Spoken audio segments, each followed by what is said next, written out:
Joanna Macy, the great environmental activist and systems ecologist, said that when faced with planetary crisis, there are three stories we can tell ourselves.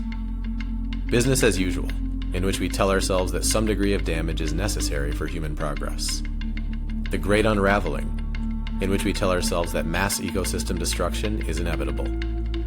And the great turning, in which we tell ourselves that evolving the way we live is the only way forward, and that we're at the beginning of one of the great projects in human history. On this podcast, we talk to people who are writing that third story, with their own work and their own lives. Mission-driven leaders who are dedicated to social and environmental impact at this critical moment for our species. Welcome to The Turning Point. Today's guest is Kelly Prchal, CEO of Clean Waste Systems. If you're anything like me, then this podcast is going to be the first time that you've thought about the massive, dangerous waste streams generated by modern healthcare. And more importantly, what happens to that waste stream after you go in and get your procedure. I'll give you a hint. It is not good for the environment. Clean Waste Systems, however, has the solution for this huge global problem. They make machines that sterilize waste using ozone and then massively reduce the volume and the overall environmental footprint of the healthcare systems that use it. What drew my attention to it when I first met Kelly and she educated me about it was that it represented the rare commercial innovation that is greener and cheaper and easier to employ than the existing system. It's the green solution with almost no trade-offs. And to me, it's an example of how green technology needs to work in any sector to win converts. So I hope you enjoy this convo with Kelly and you learn as much as we did.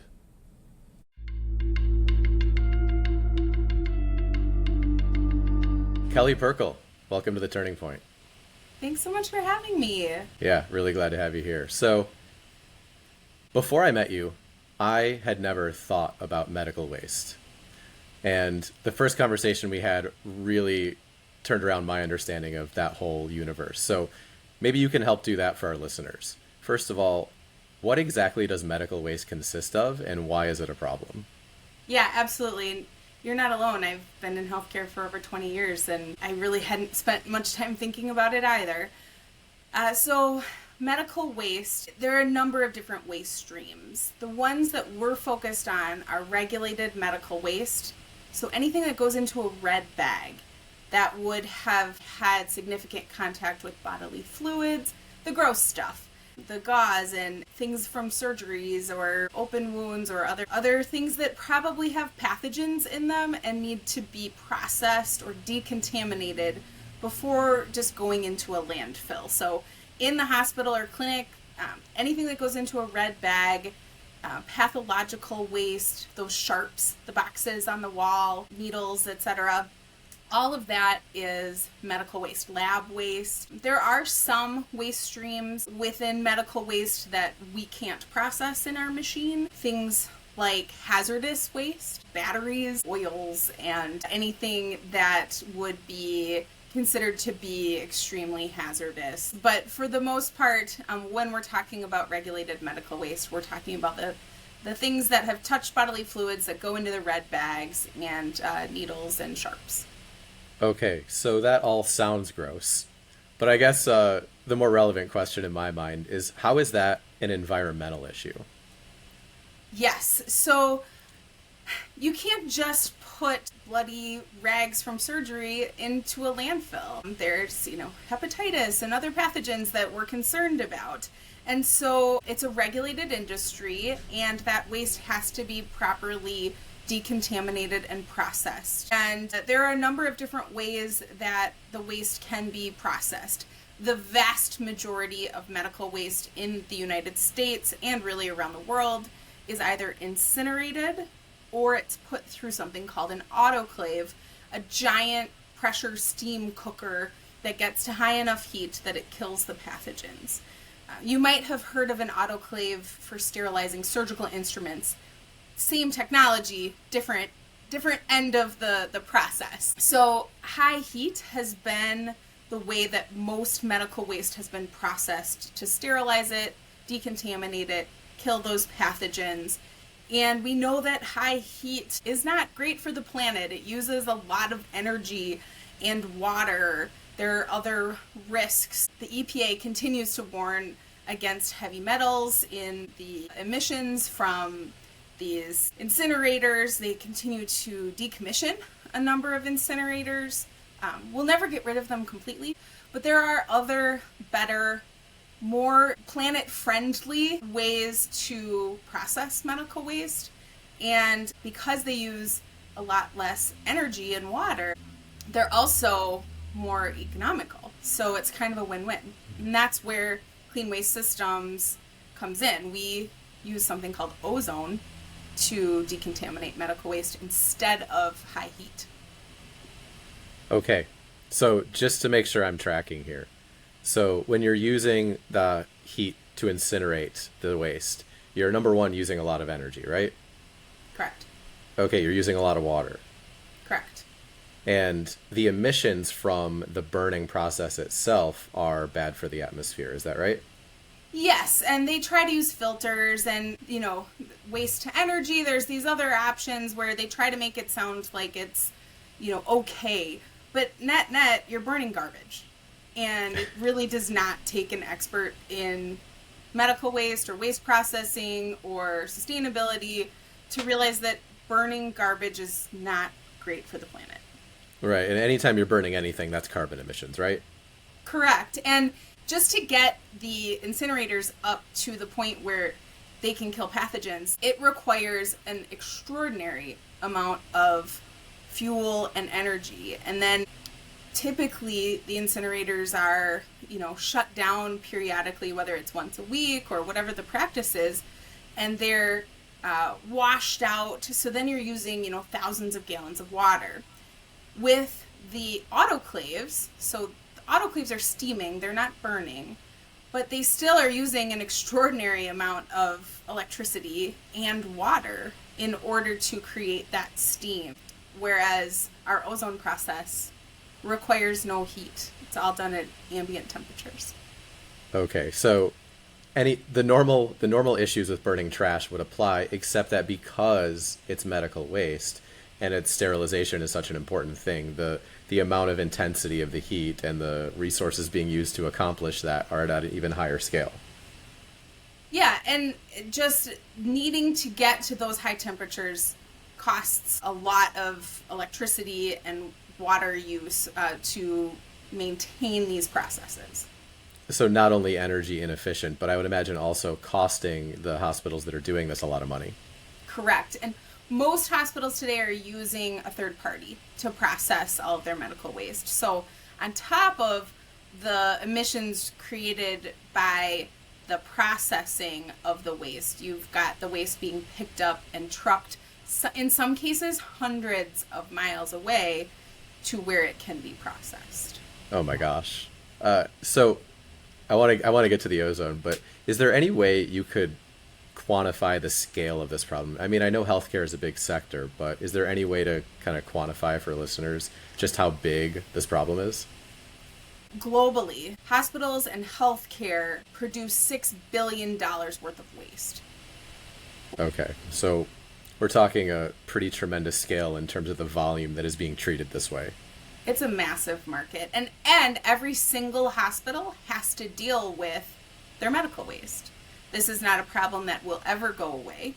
And as we continue to improve the way that we treat conditions, we can have higher volumes of surgeries.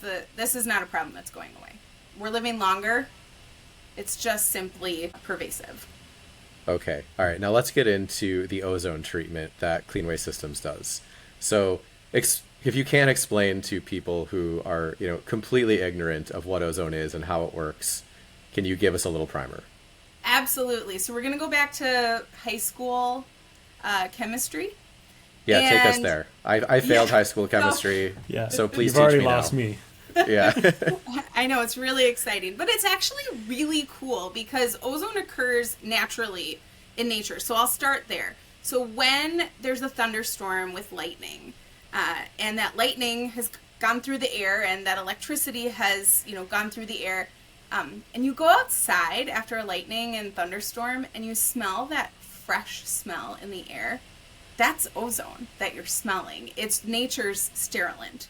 So the way that we produce ozone is inside our machine, within just the ambient air.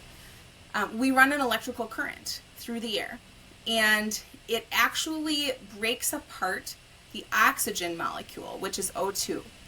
And that molecule temporarily reassembles as O3, which is ozone. And ozone is incredibly unstable, and it actually seeks out pathogens in organic matter, and it pokes holes in those cells and destroys them. And that sterilizes the waste. It has a half-life of 30-ish minutes, and so it just naturally reverts back into oxygen and is safely released back into the air. So one thing that sometimes I hear about is, well, I know the ozone layer, and I've, kids of the 80s and 90s, we know, concerns about the ozone layer. This ozone that is created in our machine has nothing to do with the ozone layer, will not contribute to the ozone layer. The molecules simply revert back into oxygen, and they go back to being the air that we breathe.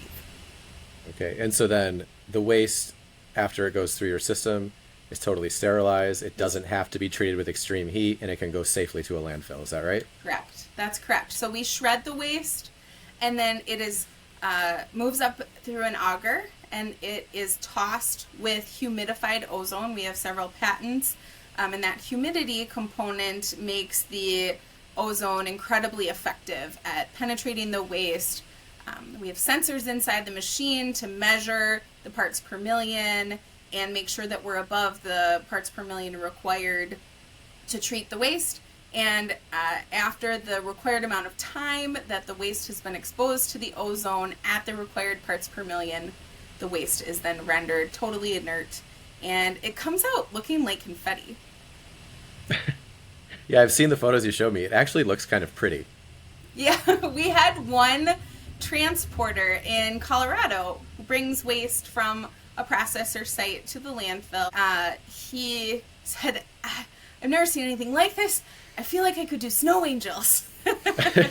And we said, well, maybe not that, but yeah. And then through the process of the shredding and the decontamination, it's actually been reduced in volume by about 80%. So the waste is totally unrecognizable as medical waste. It's clearly been treated and processed and is rendered totally inert. That's incredible. So if I'm a hospital and I've got, a significant volume of waste that I'm, spending a lot of money to dispose of on a regular basis, tell me what this does for my business. Yeah, so primarily we talk with our potential customers about really getting their arms around their waste processing and being able to control the process, control the costs, control the operations. The reality is every healthcare entity is responsible for their waste from cradle to grave. So if they're utilizing a third party, that third party is responsible for the waste, but everything really comes back to the hospital. And if the hospital is choosing to incinerate their waste or autoclave their waste off-site, that is the hospital's choice. If they're selecting a third party that is using one of those methods, it's really the hospital.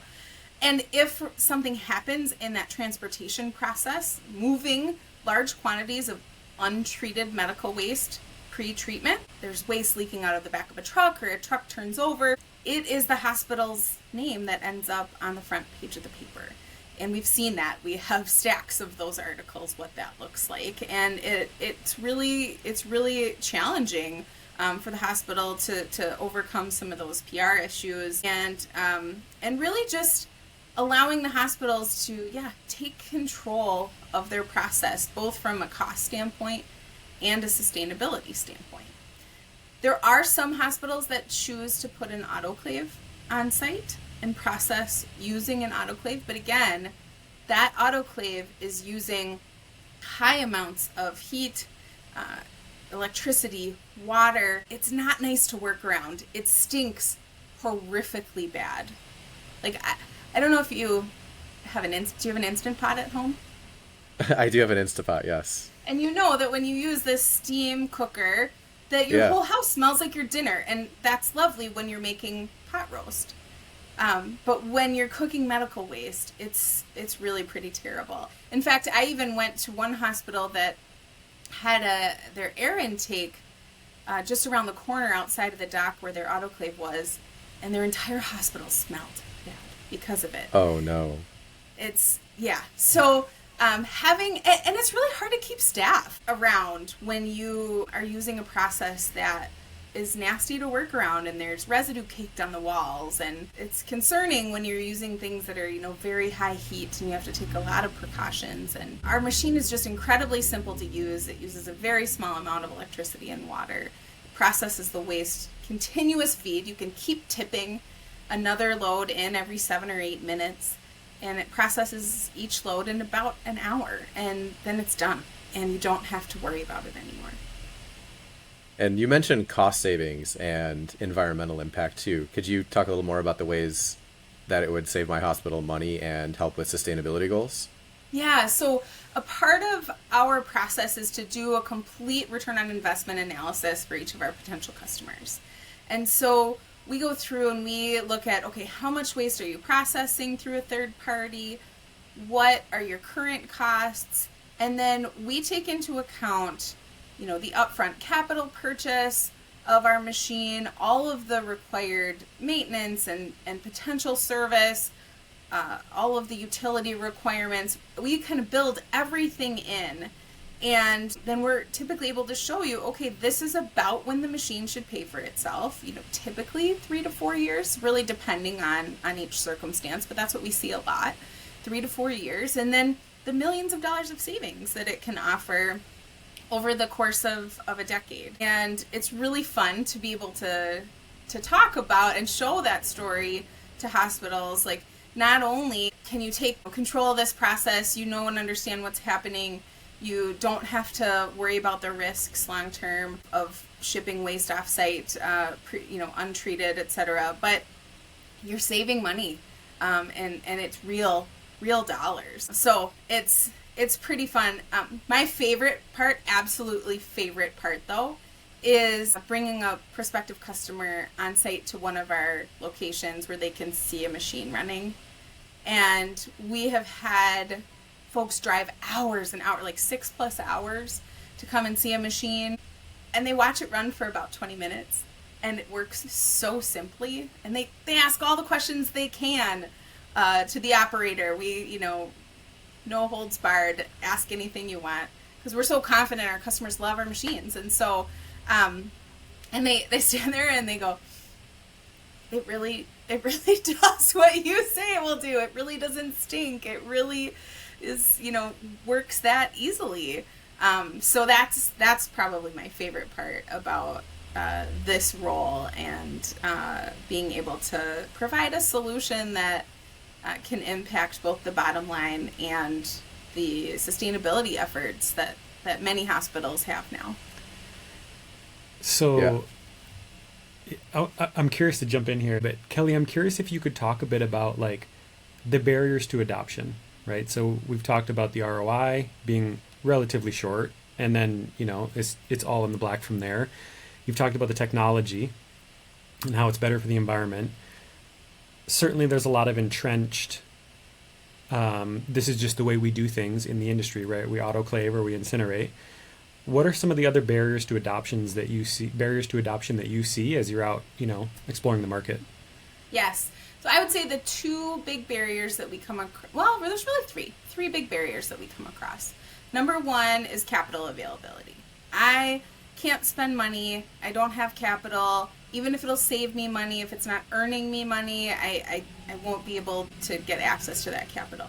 So when I came on and heard this over and over from prospective customers, I went back to the team and said, we need to solve for this. Can we do a lease model?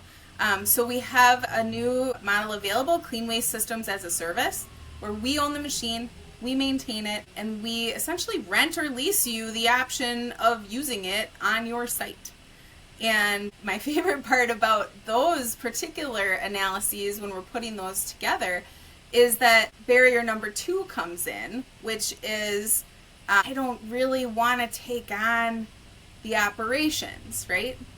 Right now you're pressing the easy button and somebody's taking, the magic truck comes and it takes your waste away and you can kind of not pay attention. So there's sometimes a little bit of a hurdle to taking on operations on site.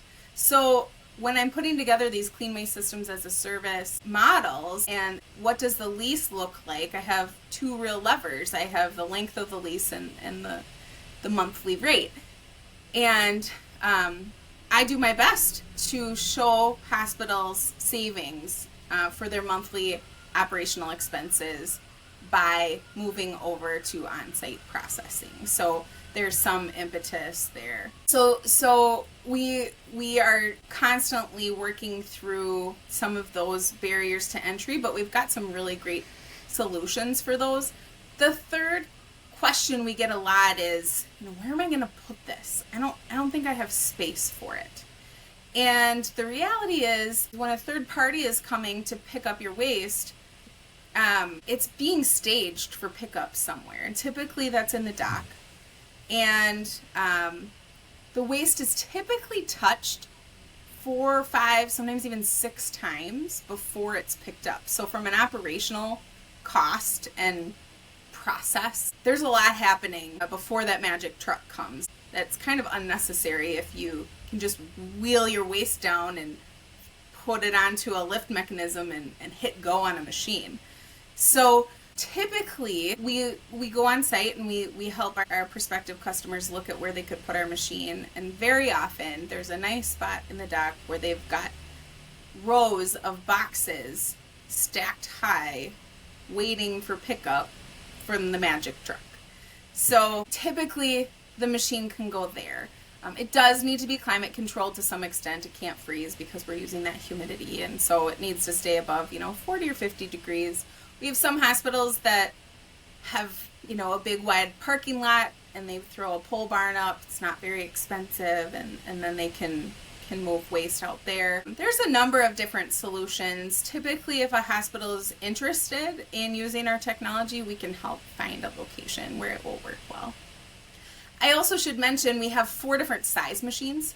So based on the size of the hospital and the needs, we've got machines that process 200, 400, 1,000, and 2,000 pounds per hour. Okay, that was one of my questions, is how big are the actual machines? Yeah, so I like to say anecdotally, they're between a half a dumpster or a small dumpster, and the very largest is more like 2 dumpsters sized. And that really large one, the 2,000 pounds per hour, that's really meant for a processor that is picking up from hospitals, yes, but also infusion clinics and tattoo parlors and vets and outpatient surgery centers. It doesn't make sense to put one of our machines on a small location. It's a capital cost. And so these third parties are doing important work to serve so many more healthcare organizations across the country. And they can use our technology as well. Okay, yeah, that's still, for considering the solution that the ozone treatment is offering, the fact that the machine is still not that big is incredible. Yeah, it's really incredibly efficient, and that's the fun part, to be able to tell this story. Is it's not very often that you get to have a solution where it saves money and can help address sustainability efforts. That's exactly what caught my attention. Full disclosure, we met at a conference waiting for lunch, and my business partner can tell you that when I'm hungry, it's very hard to get my attention. But when you started talking about the benefits of this ozone treatment, and so often in the green space, there's a trade-off. Well, it's going to cost a little more, but it'll be better for the environment, or it's going to be more work for you, but you'll save some money. And every question I asked you, you were explaining to me this wasn't a trade-off. It's saving money. Yep. And it's cleaner. And it's simpler. Yeah. It maybe wasn't my best move talking to you about medical waste as we're waiting in line for lunch, but we all did okay. I would even go so far as to say that if you've got sustainability goals, you really can't fully address them without addressing how you're processing your medical waste. And there are some occasions where bringing it on site is just not going to work, whether it's operations says absolutely not, or space or whatever. But then what I would say is, it is my hope that those hospital executives, knowing that there's a better environmentally friendly solution out there, will talk with their processors and say, hey, are you thinking about processing waste using more environmentally friendly solutions like ozone? And that we can really turn the tide kind of across the board.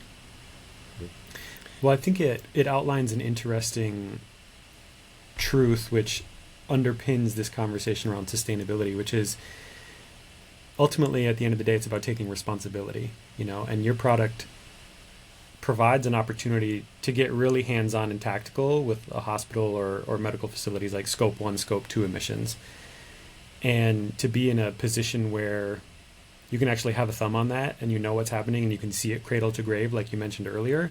I think it's just a really unique value proposition. And even for the hospitals that are out there hiring the magic truck and the third-party producers, there's still the way that waste is being transplanted. If you're hiring that specific, third party, you can still have a pretty solid grasp on what those emissions look like. And this is where, especially in this kind of, scope 1, 2, 3, things can get really complex and really convoluted, and it can be challenging to pinpoint what do emissions look like, what is the environmental impact. Mm-hmm. And it's just such a great solution that provides like real tangible results and allows people to take responsibility in a data-driven way. Absolutely. I can share an example of a customer, if that would be helpful. Yeah, please do. So we have a customer in the Midwest that was not unlike others we're talking to today. They were experiencing some significant regulatory challenges. So that's the other piece that's important to recognize is this is a highly regulated industry, and regulatory enforcement, we're seeing that increasing, and especially from the west eastward. And that means that if a regulator goes out to the landfill and finds untreated medical waste that ended up somehow in the bulk waste bin, in the landfill waste, there are massive fines associated with that. And PR issues as well, right? So we have a customer that was experiencing some significant challenges around that. And that's not shocking, because you have, thousands of frontline workers making hundreds of thousands of decisions every single day about how to segregate waste and where to put things. And you've got travelers coming in. You can't possibly, train your way through this. You'd have to be training every day. You've got new people in. You can't sign your way out of this. You can't choose the right bins your way out of this. It's human nature. We make mistakes, and it's happening, and we're overworked. Healthcare workers are already, stressed and burning out, and so asking them to think harder, try harder, about what bin you put something in. It's just a real challenge. And so then when hospitals end up in this challenge with regulatory fines and enforcement, so not only do they have the fines, but then most of them will start to have their waste audited. And it is exactly what it sounds like. It's paying someone a lot of money to go through your trash and identify when the wrong things end up in the wrong waste streams, and that's incredibly expensive, and it's not a complete solution either. So this customer of ours was experiencing all of this, and they also found out at the same time that the magic truck that they were using was hauling their waste over 400 miles away to be treated. So none of this sit right. And they brought our machine in, and they decreased the volume reduction to landfills by over 80%. They saw a 76% decrease in their emissions associated with processing their medical waste.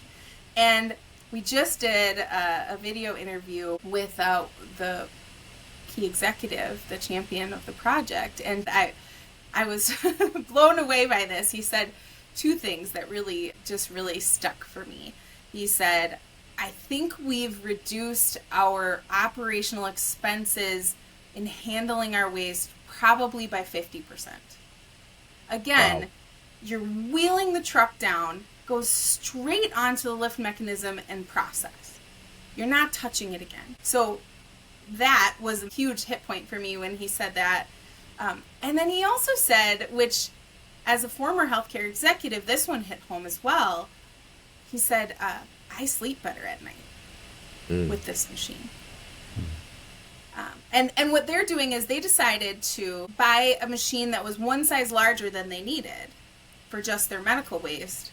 And they're just processing all of the patient room waste through the machine. So there's not a regular trash can in the hospital rooms.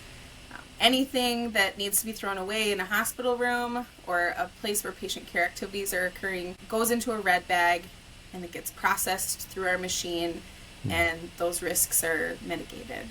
And he said, I sleep better. And like I said, I mean, I can only imagine how good that feels, because the stress of these audits and the regulators and the fines and all of that, I mean, that's really meaningful change for the operations of that hospital. Then they can focus on other things. Mm-hmm. Yeah, I'm so glad you mentioned that. The quantitative metrics are really important often in order to make the decision, but then the qualitative impact after the fact is often, well, in some ways it's kind of like the waste, right? It's like you don't see it, you don't think about it, it just goes away. Yeah. But the qualitative impacts after a decision like this really impact quality of life, you know, and productivity. Yeah. And engagement and at work. Staffing. And it's just, that's great to hear. Absolutely. I think staffing is huge. I've also had a really great conversation recently with one of the operators at one of our facilities, a large academic medical center. And the operator, the guy who runs the machine, some of the other environmental services folks bring the waste down from the floors and they leave it in the dock, and he loads the carts and runs the machine. And the pride that this gentleman felt in what he was doing was so palpable. He said, I know that what I'm doing is bigger than just dealing with trash. Like, I know that what I'm doing matters, and he goes, it's like science. Like, it's so cool to be doing something that's so interesting and that is having an impact on the planet, and I know we're doing the right thing.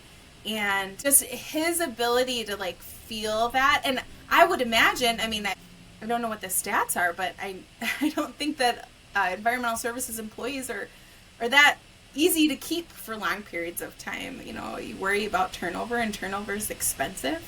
And to have someone that can feel so much pride in their work, leveraging our machine and doing the right thing for the hospital and the community is really impactful as well. Yeah, and I love that you're highlighting the people element. So often in these conversations about sustainability, we like to point at bad actors and say people aren't making the right decisions, people aren't doing the right thing. But what you're pointing out, right, is that healthcare is such an unwieldy system that you can have all the well-intentioned people in the world, but it's impossible within the complexity of that system to really train people, even if you wanted to make the perfect decision every time. And this, to me, is, right, the best case scenario for a technological solution is that it actually just allows people to do the right thing, and it makes it easier for them to do the right thing. And that's one of the things that caught my attention when you started telling me about the ozone treatment. And I just thought, wow, that's the best case, right? When you can actually align the easiest path with the environmentally friendly path. Absolutely. Operationally, cost, and sustainability. There's ways to improve all of that with leveraging a new technology. And, you know, so my marketing partner loves to say, like, we're utilizing technology that was developed after the Industrial Revolution. Like, it's 2025. This is an important place to be, and we're still in the process of impacting this market. This is not easy. People have done the same thing for a very long time, and we are coming in as a disruptor and bringing a new way of doing things and a new technology. And so that really focusing on that awareness has been really important for us, just driving awareness that this technology exists and it works, and customers love to use it and it's easy to operate, and so many benefits beyond just the two that most people would want to hear first, is that it can save you money and it's better for the planet. Yeah, it's amazing how doing the right thing can be difficult when systems are the way they are. Absolutely. Like you said, Yeah. people want to do the right thing, and there are so many systems in place that make that really challenging, and so we're really working hard at disrupting that. Yeah, and making it easier for people as opposed to blaming people for making bad decisions. Absolutely. Yep. Yeah, and Yeah, then so- celebrating. Then let's celebrate when people do the right thing. We've had a customer get a big award for, sustainability, and we love telling those stories. So we're super happy to celebrate when things go well, and we've got great data to share. Yeah. So, if shifting gears a little bit, Kelly, you mentioned that you were in healthcare, you were a healthcare executive. Is that how you ended up in this space? Yes, through a convoluted path. Yes. So I've been in healthcare for over 20 years. I have a Master of Healthcare Administration. My bachelor's is actually in health systems as well, from Georgetown, and I have a passion and a love for healthcare, and I always have. And I spent many years in operational roles across the continuum of care, a little bit of time on the payer side in quality, but primarily on the provider side with hospitals, whether it's a small community hospital, a big trauma center in town here, academic medicine, so a wide variety of spaces, actually retail medicine as well. And I was focused on growth, so business development, and I also spent some time in facilities planning, so wide range of activities that have somehow prepared me for this role unexpectedly.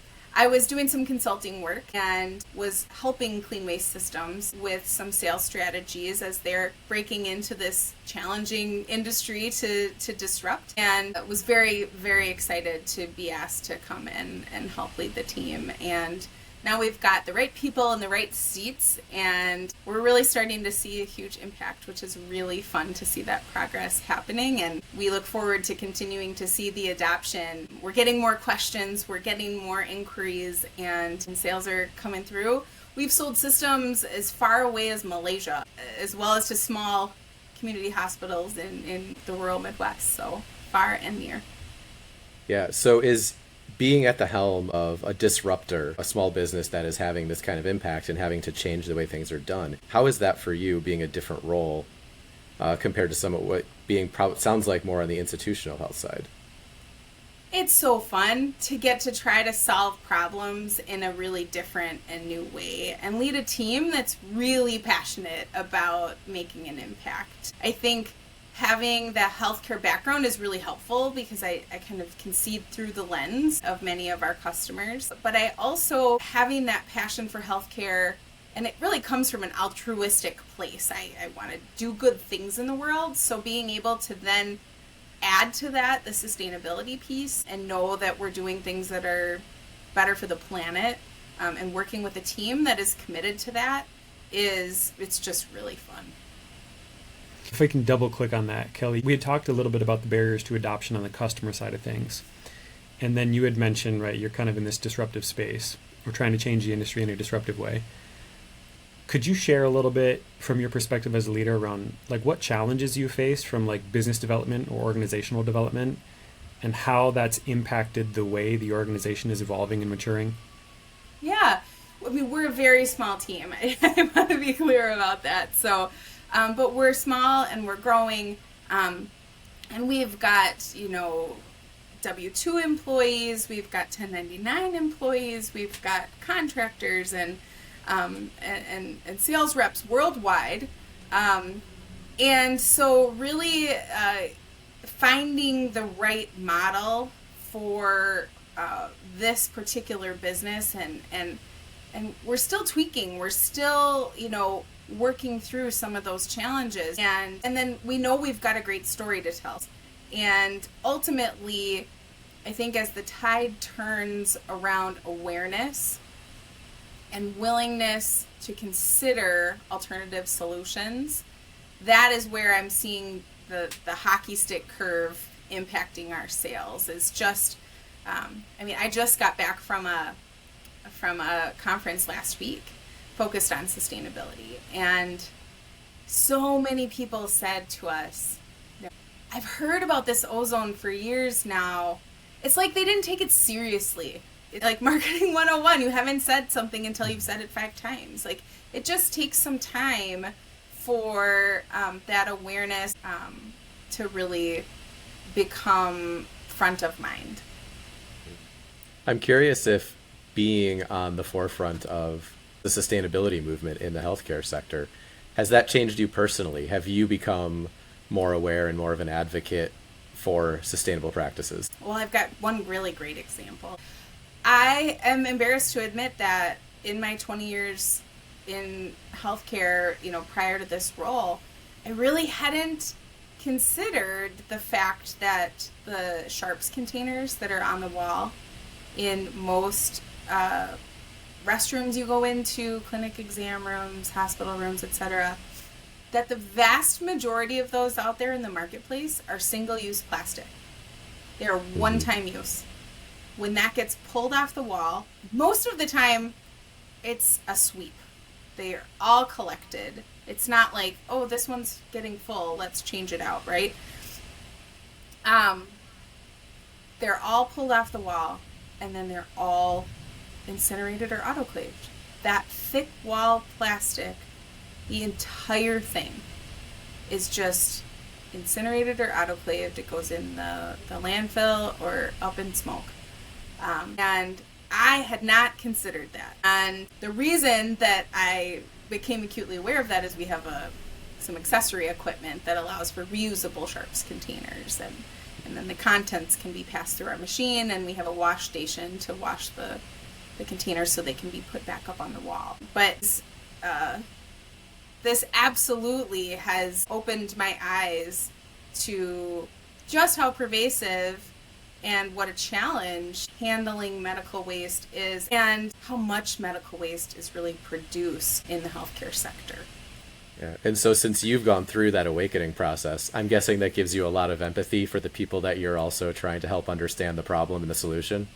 Oh, absolutely. And the thing that we're constantly talking about is we're providing a solution that can help solve a problem that every hospital worldwide has.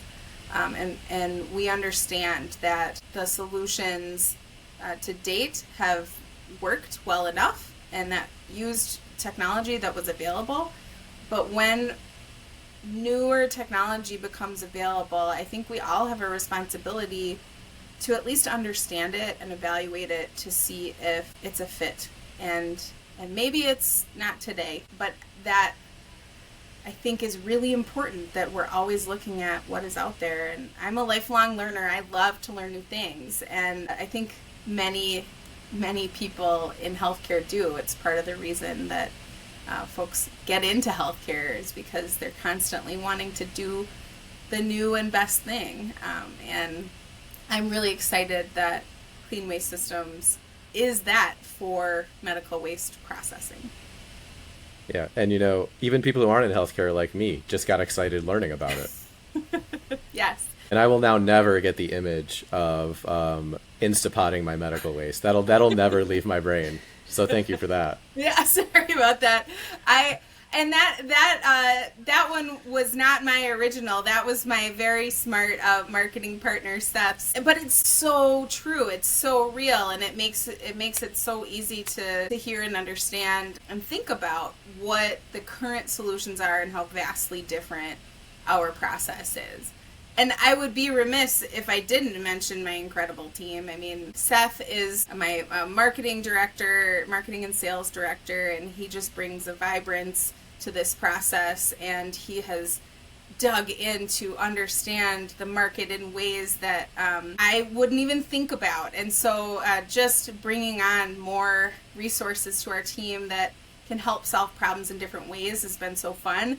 And my operations and regulatory partner, Peter, he's been with the company since the beginning. And his understanding of the technology and the evolution of that technology and his ability to help answer questions from our customers and run a phenomenal service department is just top notch. We were visiting with a customer recently who I wish I'd had a video camera on her at the time. She said, I've never worked with a company with customer service as great as Cleanway Systems. And to hear that is, everything, because it's our goal that not only do we make great machines and the technology makes sense, but it works well and our customers are happy and the machines continue to do what they're meant to do. Awesome. Well, if you guys win an award anytime soon, now we have your acceptance speech recorded.